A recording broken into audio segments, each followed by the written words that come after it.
tangan bisa begini misalnya.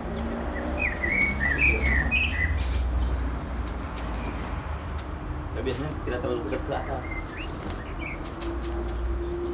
Hanya ke samping. Sama.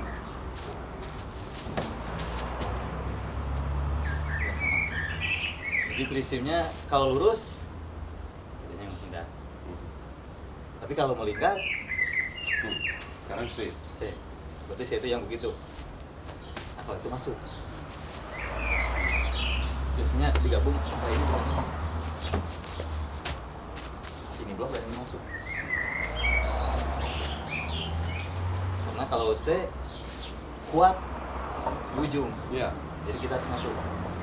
Dan ambil yang tembok. Atau boleh juga misalnya dengan ini.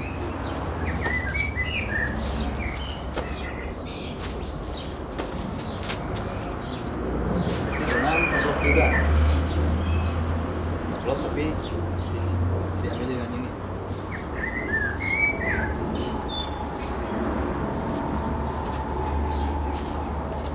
Juga yang kalau misalnya ditarik lagi dan senang dengan ini. Atau boleh juga dengan masuk sana.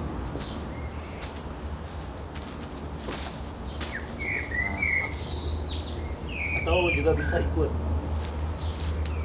Jadi mau masuk, boleh ikut. Sama dengan gilas ke bawah, kita tarik lagi.